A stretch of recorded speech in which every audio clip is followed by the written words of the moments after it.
द्वादशवादनम् इदानीं सार्धद्वादशवादनम् इदानीं सार्धद्वादशवादनम् अहम् इदानीं पठामि अहम् इदानीं पठामि अहम् इदानीं गच्छामि अहम् इदानीं गच्छामि राम अत्र आगच्छतु आम् इदानीम्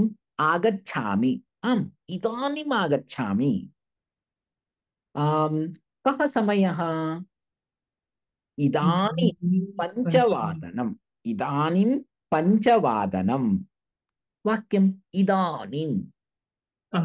अहम् इदानीम् आगच्छामि अहम् समीचीनम् इदानीं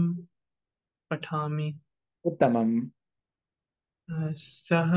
इदानीम् आगच्छति उत्तमम्